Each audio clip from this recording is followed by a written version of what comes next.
I'm great. How are you? Really well. Thank you so much for Yeah, agreeing to be a part of the podcast and all of this that's going on. I'm super excited about it. awesome. My pleasure. Um, where all did you just travel from? I was just in Turkey for a couple of days and then India for 5 weeks. Wow, what were you doing there? I went there for an advanced yoga teacher training. So I was up in the Himalayas with an incredible teacher and a big group of people all over the world.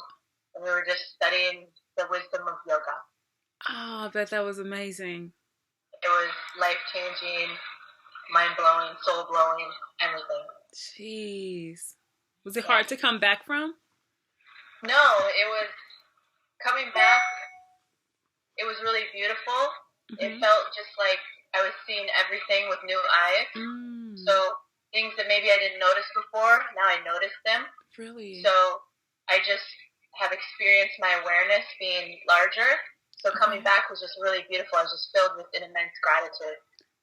Is there an example of something that you noticed that you didn't before? Um, just really everything, but Okay. like I'm just more appreciative of everything. Yeah. So like of just the connections with people, friends, for example. So if I have a moment to grab a lunch with a friend or a dinner or even have a phone call, like I'm really fully present in that unfolding. And when I'm fully present, it's so much richer. I notice the conversation's deeper. I know I'm experiencing more pleasurable emotions, and it's just really rich. So I feel like the depth of everything has grown from the experience for me. Jeez, that's I don't even have words, right? Like Yeah, that's fully living, right? yeah, yeah, and that's what they taught us to do. Like that was the whole thing. It was like fully live, like right now, like in everything you do. Like don't do anything half. Just either don't do it or fully do it. Whatever you do. Yeah. Yeah, That's good. That's really yeah, good. awesome. Um okay, well, I'm this one of the goals is to help, female athletes transition better from Uh-huh. college. And so pulling together women from all over to invite them to share their perspective. When I started the podcast, I've just been interviewing.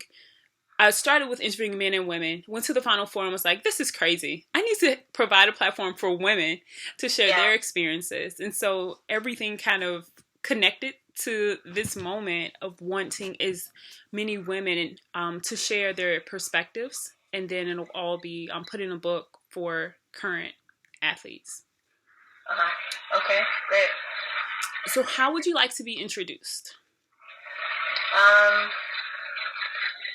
oh yeah, I forgot to send you my bio. It's okay. Apologies about It's that. okay. Do, do you want that now or You can later? you can send it later, but if you give Okay, me a, 2 or 3 lines, I'll remember them, and of course I know you so. But I just want to make sure that I highlight whatever you want me to say. sure. You can say things such as, I'm based in Miami. I practice law. I teach at University of Miami and Columbia, and the course I teach is called the Globalization of Sport. And Okay. then I'm also a teacher of yoga. Okay. What about college? So college, I went to Pacific Lutheran University and played basketball there. Yep. And then you went straight to law school after undergrad? I took 2 years off. Okay. And then went to University of Miami, and that's what brought me to the city, and I've been here ever since. Okay. Awesome. All right. So I'll say Claire Zovko. Zovko, yeah. Claire, I'm thinking about Gary Zokov. Claire, No. Claire Zovko played college ball at Pacific Lutheran, went to law school at the University of Miami, is now a professor at the University of Miami, teaches yoga, and the class is the globalization of sport. Yeah. All right, sweet. And I practice law. Like I am a lawyer as well, so I practice sports law. Sports. Got you. Okay. Let me hit record. And then you have the questions, right? But it'll just... Yeah. it'll just flow. So some of them I'll ask, some of them I won't. But yeah, we'll be very organic. Okay. Sounds good. All right, here we go. 3, 2, 1. Welcome to this episode of Athletes as Educators. I'm your host, Angie Lewis. Really excited about our guest today, Claire Zovko. Claire played basketball at Pacific Lutheran University, went to the University of Miami's law school, is a practicing lawyer, a professor at the University of Miami, teaches a course, The Globalization of Sport, and also teaches yoga. Claire, thank you for joining me today. My pleasure. Thanks for having me. Now, Claire, I'm like really passionate about having more female athletes share their experiences. And we've had long conversations over the years about ways to support female athletes. And now we finally get to record one of these conversations, which is nice. Will you talk a little bit about some of the challenges that you see female athletes face as they go from playing a sport into life? Sure. What I remember, thinking back at that time is up until that time, everything was always planned out. You knew in high school what you're going to do next. You knew once you went to college, you picked a degree and you were studying that, and you kind of had a path. But I remember when the ball stopped bouncing, per se, and basketball was over, it came into this space where it was what's next. There was this space of unknown. I don't know what I'm going to do because I defined myself as a basketball player for so long. So there was kind of like this uneasiness. But in my case, I always loved school, and I knew I was going to go back to school, and it was just a matter of deciding what. So I was looking at law school and business school. So I kind of had that. But then again, when I ended up choosing law school, when I finished law school, the same thing happened. Like, now that law school's over, what is next? Like, how am I going to use this, and where am I going to go? And just this space of unknown, which can be very scary. So I remember that. And also from working with professional athletes now, some of my clients are recent athletes, WNBA players and whatnot, and they talk about the same thing, that once it's over, the WNBA's over, they're in this space of like, what do I do? What am I even good at? Like, how can I add value to this world and in a professional environment? So I think those are kind of some of those challenges about starting to inquire on how you can serve, and where can you serve and what avenue, and what things come natural to you, and then how can you share them with the world. So those types of things. And from my journey, the way I got clarity was just getting more clear with myself and really listening on, like, what do I truly have a passion about? And I might like many things, but like, what comes easy to me? And like, one thing in my case is I love learning, and I conversely love teaching. So teaching does come naturally to me. And so I looked for opportunities once I was done to teach. And so I got that in the college environment and in the sports business environment. But then also I got that in a yoga environment, because really it's a skill set. So whether I'm teaching college students about the globalization of sport, or I'm teaching the principles of yoga to the community, it's the skill set of teaching that, again, anywhere I go in my life, that teaching skill set can and will apply. So just thinking about those skill sets that you already embody and come natural to you. How did you realize that teaching was your skill set?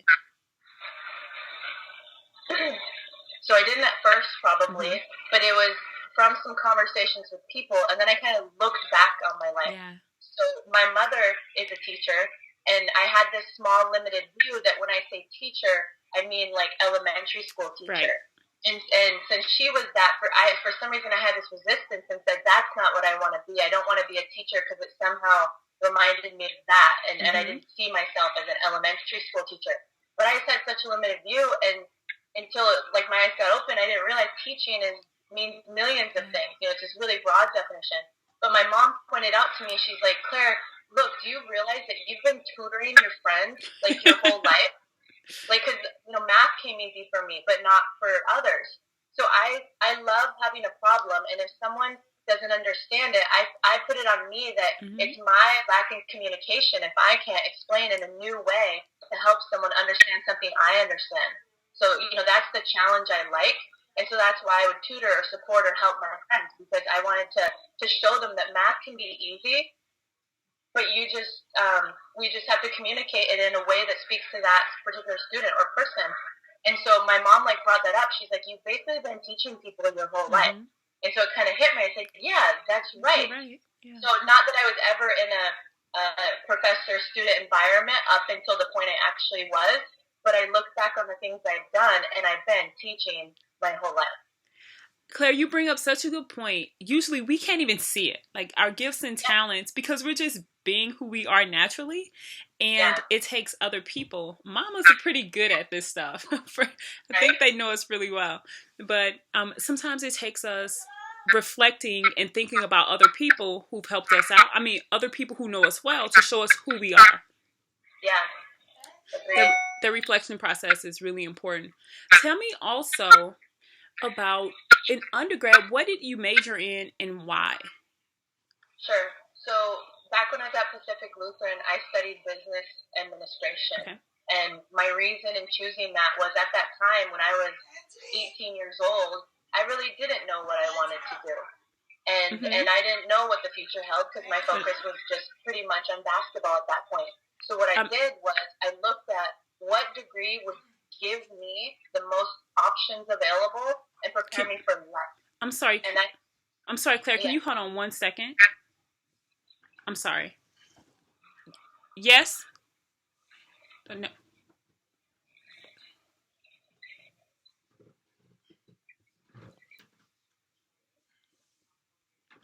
That's all right, baby. Go ahead on. Okay. Sorry. So you were looking at what degree would prepare me the most for life.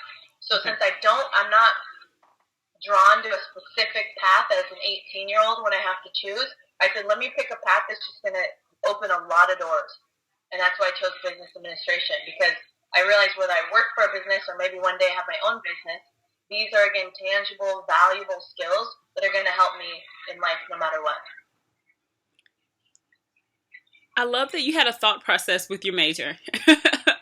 I know for a fact a lot of student athletes don't. I didn't, right? I took this public speaking class. I liked it. I mean, it makes sense considering I'm here now and we're doing this podcast and speaking and writing. But I think it's important that, they look at their options and really think about what they want to do and how they're going to go about and how they're going to be able to utilize that in the future. And what were some challenges that you faced when you transitioned from college and securing your first job?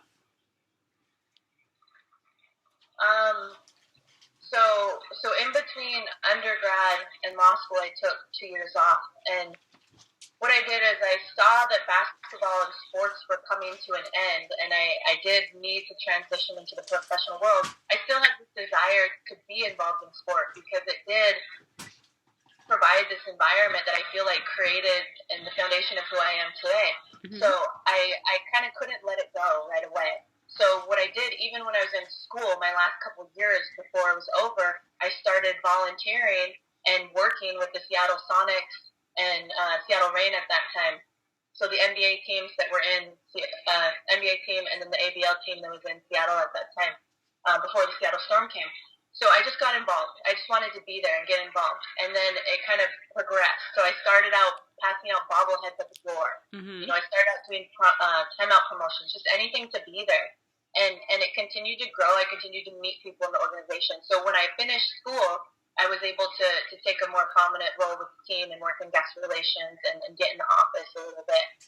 And then by the time I knew I was going to law school, I had seen the attorney of the team at the games and whatnot, and we definitely knew each other by face, but we never had a full conversation.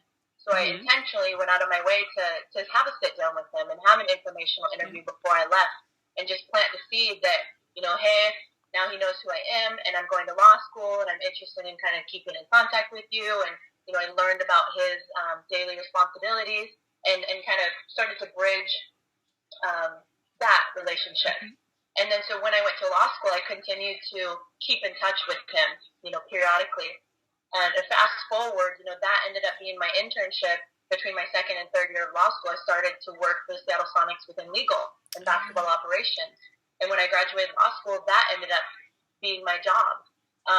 So for me, it was kind of not like an abrupt transition once I finished. I wanted to continue to plant seeds along the way and cultivate them to create the professional opportunity I wanted. And, at that time, it was my dream job.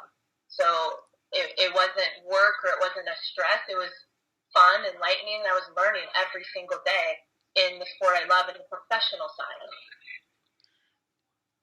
I love that you were intentional about the people that you stayed in contact with, intentional about your path, and were really clear about what you were doing and why you were there. Sometimes the transition creates this uncertainty, and athletes are literally floating through, trying to renegotiate their identities and figure out who they are. You mentioned that was my dream job at the time. It's important to note that because we go through changes. What are you doing? When did you realize that it was time to make another move from Seattle to Miami? Yeah. So what I realized is, I stayed local for undergrad. It wasn't far from where I grew up. So when I had the opportunity to go to law school and transition to another city, I knew it was my chance. I kind of knew, like, here's a reason I can go live in another city. And when it's over, I can always come back home. Like, home doesn't go anywhere. Yep. So I knew it was just time. I felt there was more. That by getting out, there was more growth available to me. And that's what I wanted. And so, I looked at law schools in Southern California and South Florida, and I ended up, University of Miami worked out. Everything aligned for that opportunity. And I say it's the best decision I ever made because it broke me out of the box and realized that, again, there's more than what I had in my little box of a world. And I totally believe the reason that I was in Miami at law school is why I got the Sonics job. Because with the Sonics job, he was at the time getting like hundreds of resumes to be a summer intern every year. But I was someone different because I wasn't at the local law schools where everyone else that applied was at the 2 local law schools. So kind of all the resumes, there was nothing different about them. But then I was, though, the Seattle girl that went to Miami and had this other experience. So I truly believe that's why I stood out from the pack and even got selected in that situation. So, and then again, by getting out, it's like my worldview just grew, and Miami's one of the most international cities. I almost feel like I'm in a foreign country down here. I love it. Don't get me wrong. I love it here. And that has just continued to make me grow. And it's, it's opportunities where for work, I got to go to Brazil and work with some companies down there related to preparing for the Olympics 5 or 6 years ago. I've had all kinds of different travel opportunities, which again just continue to broaden my worldview. So related to the dream job, that was my dream job at the time, but the reason why it's not is because now I see there's so much more. And I was only thinking domestically. In the U.S. is wonderful, but the U.S. is really small. So on the job front, it's like the whole world is the opportunity and possibility out there. So now I realize that and see that. So I can't even define my dream job anymore because I realize if I try to define it, I'm limiting myself. Yeah. So I'm just open, and I know it's out there, but I'm continually asking myself, what value can I provide to who, and where I can be of service with the skills, abilities, talents, passions that I have. You just dropped so much knowledge, Claire, that I'm trying to bottle that up. I'm so glad we've recorded this conversation and that we're doing this podcast because you're right. The world is the option. It's not the state that you're in, the city that you're from, the United States. Like the whole globe is the opportunity. And sometimes when you're a part of a team or you're from a place, you think that that's who you are. And we start defining ourselves by just the limited ability that we have to understand what's possible. Agree. You mentioned that you teach a class on the globalization of sports. Will you talk a little bit about why you're passionate about this subject and how it aligns with who you are? Sure. I think it circles back to that from the experiences that have arisen in my life. I have this desire to travel and meet people and learn and grow and see how other systems work. Like, I just love learning, so I guess it all goes back to that love of learning. So I had the opportunity right when I got out of law school to be a teaching assistant for a study abroad program in Florence, Italy for 2 summers. And the course that was being taught was international sports law. So I had 2 summers to be in a foreign country and help teach to law students about international sports law. So that started to turn the wheels for me. And I really enjoyed it. And then when I came back to Miami with one of my colleagues, we were able to propose a brand new course at Miami Law called the Olympic Games and the Law. So we created that, taught that, and it went well. And after doing all of those 2 courses for about 6 semesters, I felt ready that I could teach this on my own. But I wanted to adapt it and make it a little different and not so much focused on the law, but just as the global business of sport, which is so encompassing and can cut across degrees. And that doesn't just apply to lawyers, but it applies to many people. So I proposed a new course within the undergrad, within the sports administration program. And they loved it. And the dean over there said that, she had been wanting a class like this forever, but she just didn't have time to create it or they didn't have the resources for it. So when I showed up, they said, no problem. So this new course that had never been taught there, and they just loved it and have given me the green light for me to roll with it and create it. So, I've taught it 6 or 7 semesters now, and it keeps evolving. The way I taught it in semester 1 is different than how I'm going to teach it this fall. And because global sport keeps evolving, the issues that keep coming up, I can't make them up, but they're so interesting. Like with Rio around the corner and the Zika virus, that's an interesting issue that's never been talked about before, the liability related to that. So the beauty with the globalization of sport and with the prevalence of technology is that globalization of sport's huge, but at the same time it's very well connected because no matter where you are, you can kind of touch it on some level. Yeah. So I think no matter what area of sport or even business you seek to work in, this topic could be relevant. And the students seem to find it quite interesting. So I really enjoy sharing. That is, and there is no question that you're super passionate about this topic. Like your whole energy just went to another level when you talked about the globalization of sport. There were 2 things that you mentioned that are key to come back to.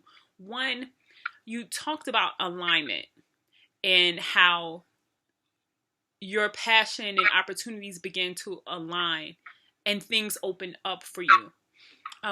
Sometimes when we're when we're going against the tide, so to speak, and we're not moving in our purpose, things can be really, really hard and we're uncomfortable because we know it's time for us to move. For the young women who will read this book, will you talk about alignment and how important that is for fulfillment in life? Yes, I think that's the key. And this one, what I'm about to say might not make sense or, might be against the grain, but here's what has worked for me time and time again, is that I noticed back in the day when I was applying for jobs, I'd see a job posting and then I would somehow try to convince someone else that I was that person that they wrote on who they were looking for, that perfect candidate. I'd say, yeah, I'm A, B, C, and D. But I realized that was just kind of like some sham. It wasn't true. It wasn't in alignment. So I actually stopped applying to jobs off of posting because I said, I'm not this magical person that they're saying they're looking for. It's not me. I'm someone else. I'm very unique and have different skills and abilities. So what I started doing is I started thinking about what am I good at? How can I add value? How can I make someone else's job easier? Yep. And once I figured that out and had that clarity, then what I would do is tell them. So how I told you a moment ago, how I had the opportunity to be the teaching assistant in Italy. That wasn't something that was posted. But what I did is when I first heard that opportunity was going to happen, I got an email that said, hey, we're doing a study abroad in Italy. Right away, I knew I needed to be on that trip. That was natural to me. I said, I have to be on this trip. And I'm no longer a student, so I can't be a student, but I want to be involved. I know this is just an amazing thing that can help me evolve and grow and learn. So I wrote an email to the professor, who I did not know at that time, and I said, exactly what I just told you. And then I said, now here's the value I can provide. Here's how I can make your time in Italy easier and make your job easier. And I said, may I be your teaching assistant? And here's what I would do. And he said, wow, that sounds amazing. And it sounds like I just have to show up to class and you do all the work. And I said, yeah, that's basically it. Sounds great. He goes, great. Well, I want to enjoy Italy. So come on. So, that is awesome. Yeah, so things like that, that's one example, but that's just what I've noticed, that for me it's worked out to just truly get in alignment with my skills, abilities, and passions, and then not convince, but persuade someone that that's going to help them sleep at night. That's going to make their job easier, smoother. And, as long as someone has the budget for it, people love that and people want that. But there are times where someone says, I'd love to have you, but I can't pay you, or we can't add someone on staff, and that's a different case. And which has taught me the other lesson, that in situations like that, when you do get a no, all that truly means is no, not right now. It doesn't mean no forever. And the same thing with the Sonics opportunity, how I started working with Sonics. When I got in with the lawyer, I applied after the first summer and didn't get the job. But I still felt this in me that I knew I wanted it, and I knew I could add value, and I knew it wasn't the end. So I wanted to keep pursuing it. So I didn't let the no be a closed door. I just said, okay, not right now. Continued to cultivate that relationship, continued to plant seeds. And so when it came around the next year as an opportunity, then it was successful. So with me, I've noticed if I'm in alignment and as clear as I can with myself, what's interested of me, what I'm interested in, my skills, passions, talents, all that, it feels natural. It's not a struggle. It's not forced. I'm not worried. If I don't get it, I'm not worried. Like, I know there's something else for me. But, like I had an amazing interview with a current dream job about 2 months ago. And I was, if I got it, it would have been amazing. And I didn't get it. But it's okay, because that experience, I learned so much. And for me, it was part of realizing that I was even considered for that position. So I had to have this realization of my value, and that I was downplaying my value. But once they interviewed me as a candidate, I just say, wow, they're even considering me. Like, I need to step into my own greatness, now. And so, though I didn't get the job, I took away a lot, and I'm more in alignment now with who I am. And I know that if that door opened, there's some other pretty cool doors around the corner, and I'm ready for them, and I'm more in alignment as a whole in what I can offer a large organization at this point. I love your approach to dealing with no's. Yeah. We're conditioned as athletes to that losing is horrible. Like, it's the worst thing that could ever happen in life. I mean, think about how many games we cried after and how frustrated our coaches were when things didn't work out right. And I think we do athletes a disservice when we don't teach that is a part of the process, and that it's important to learn from those experiences.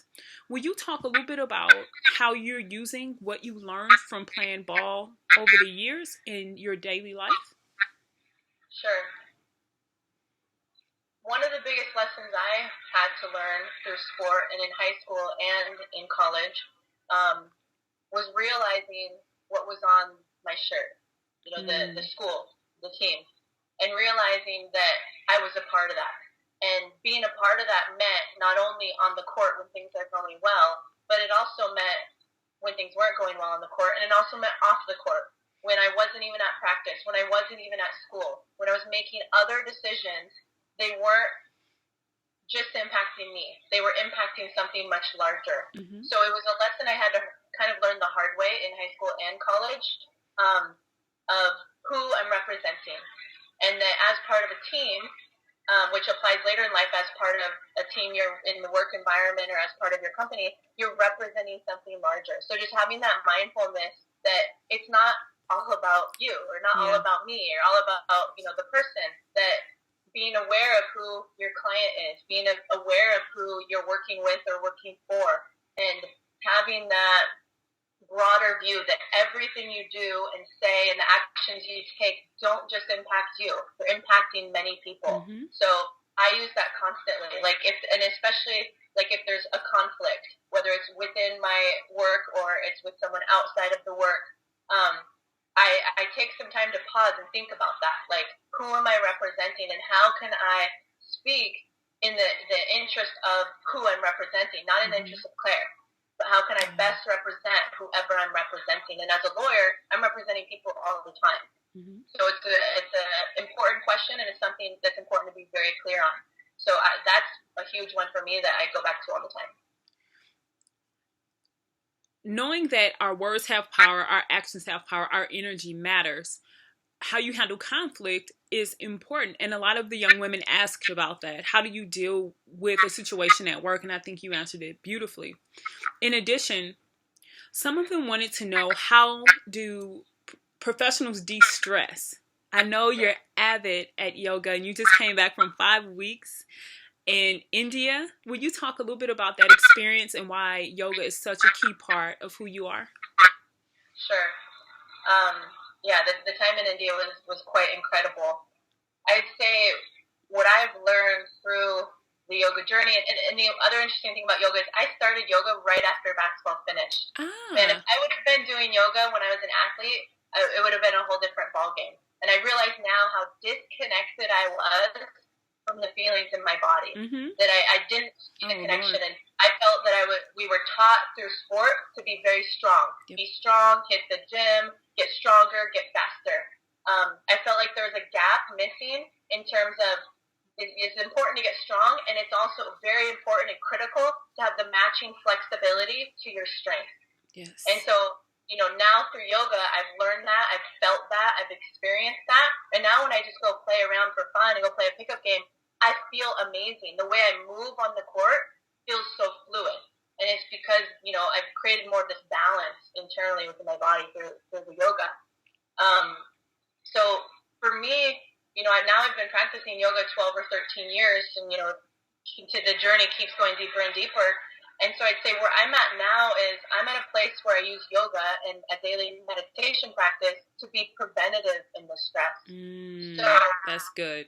So what I do by that is getting in a clear place, getting in a stable place, getting in a grounded place daily, so that when something triggers me or when something starts to cause stress in the body, I can notice that and like watch it and have inquiry on why is this happening? Why is X stressing me out?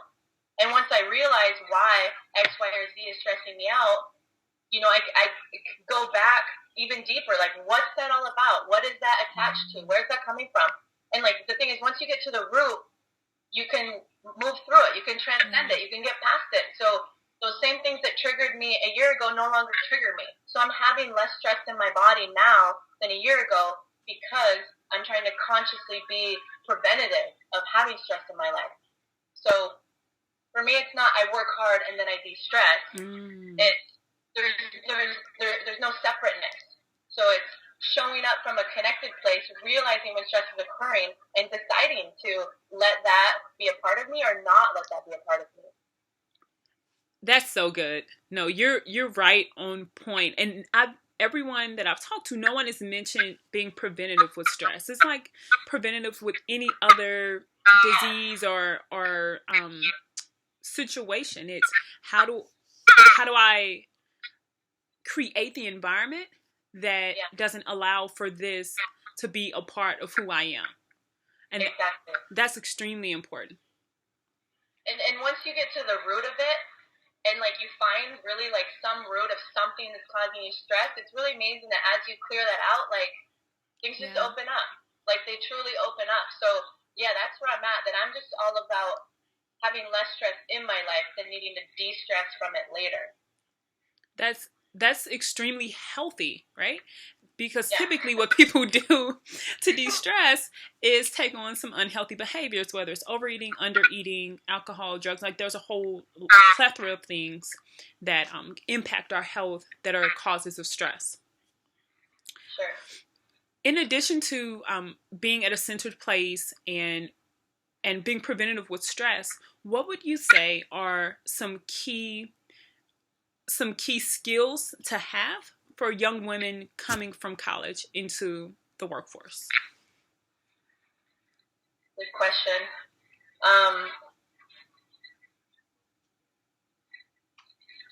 I'd say one of the things that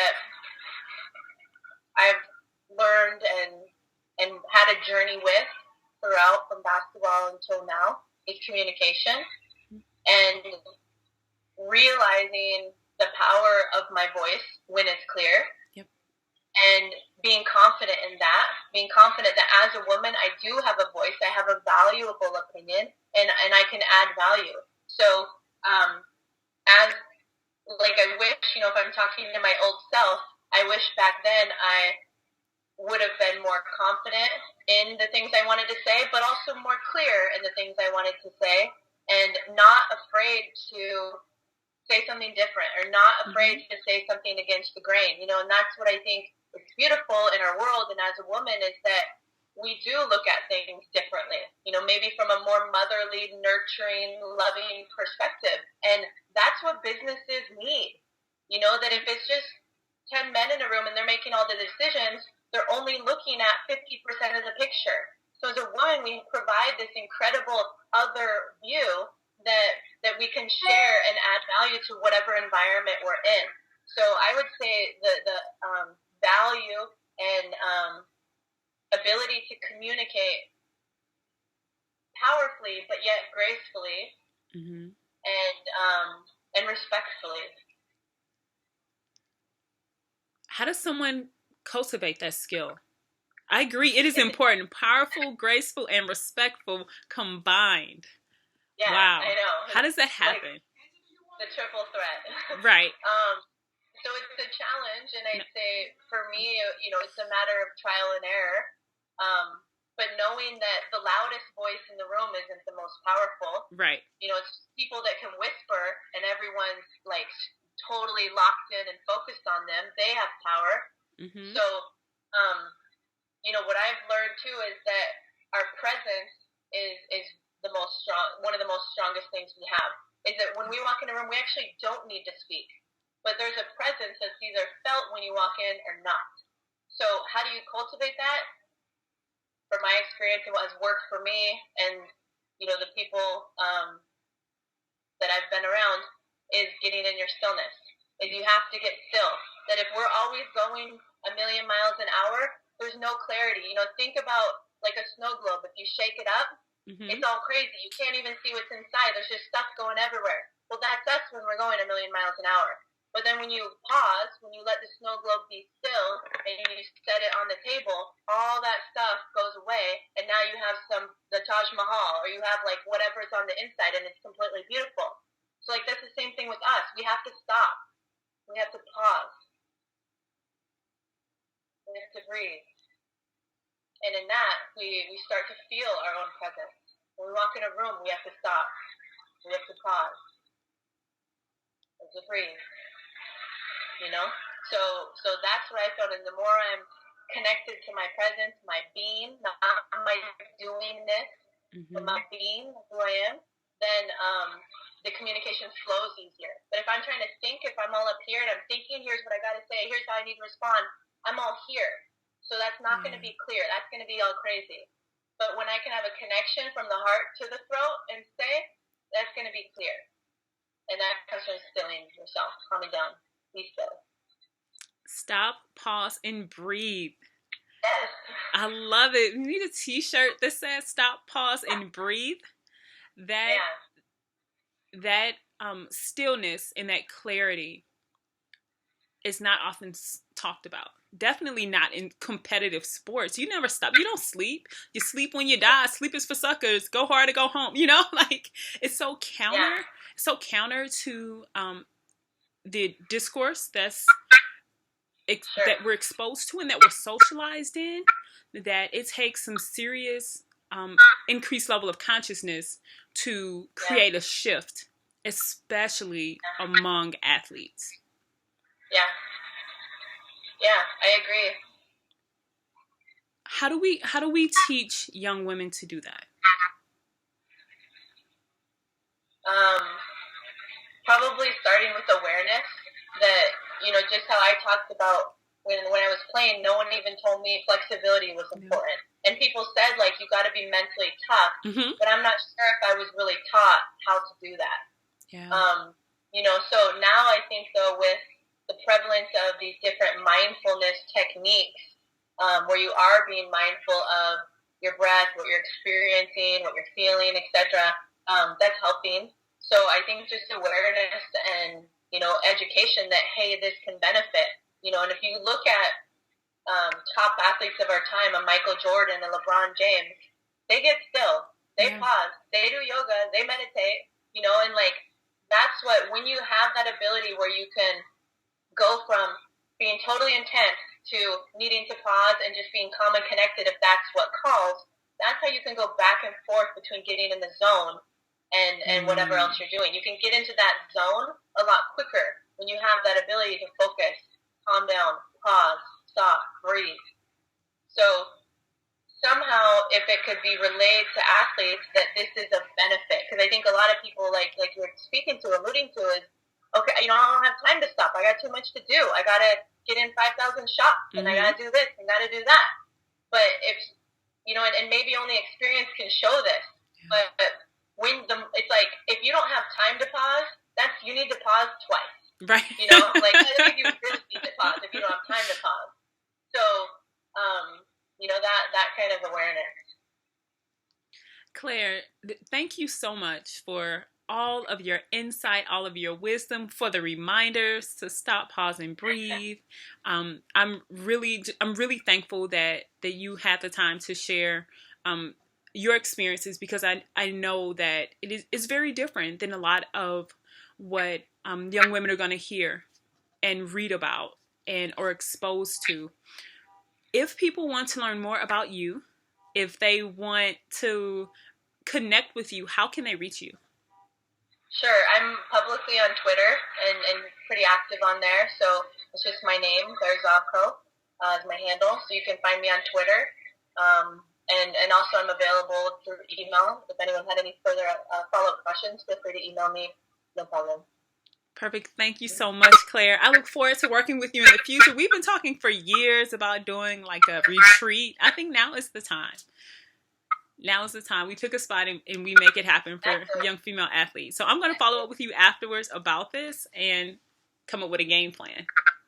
All right. Sounds good. Thank you so much. Great to connect this morning. Great to connect with you as well. Bye. All right. Bye.